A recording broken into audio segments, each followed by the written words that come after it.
Kyrie been out and about in LA, really getting it 10 toes down on the ground. Was at Staples Center /crypto.com arena for a Sparks game recently. Obviously, the Lakers contingent that was in the building was trying to goad him to get a deal done. Seems like the Lakers want to make that happen. Maybe a little bit of opposition on the Nets side. Why do you think the Kyrie trade hasn't happened yet? No one's in a rush. I mean, you got all summer to make a deal.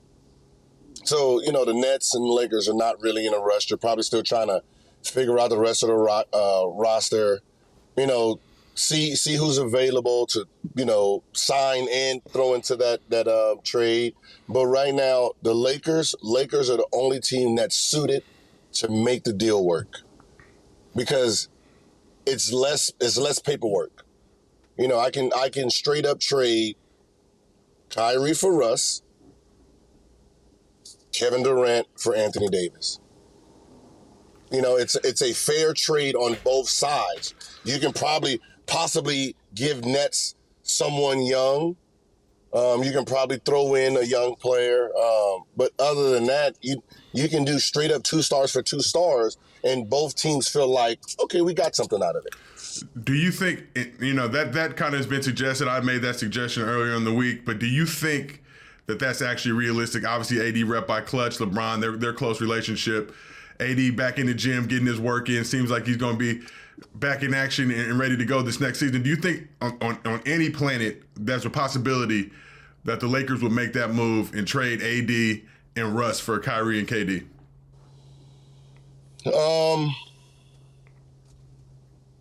Russ for Kyrie 100% is the smartest move because Russ and LeBron it's just not a good match for them. So Russ and Ben Simmons, they will fit perfect together. Now Anthony Davis and KD, Anthony Davis and Russell plays well together. So that looks like a great combo in Brooklyn. Now it's friendship. Are you gonna get rid of your friend? Is it business? It's one of those deals. So it's more like like when it comes to LeBron, it's more loyalty. So that might be what's holding it up because he really doesn't want to give up on Anthony Davis. And I don't even call it giving up. It's KD. How do you pass up if KD wants to come?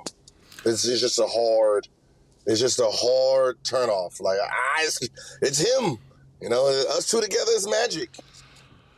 So we talked about the rush for Kyrie. I don't think those contract salaries align enough, so the Nets would have to throw some stuff in there, and then obviously in turn they'd want the Lakers to throw some stuff to beef up and sweeten up the deal. How off is it? About $12 million? Yeah, 11, 12 mil. I mean, doesn't the NBA got like a 5-10% gap?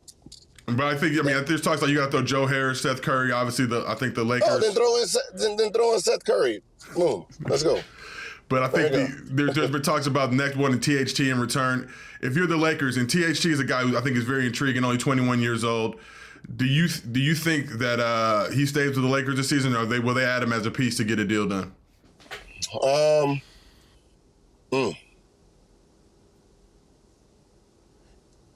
only make that deal.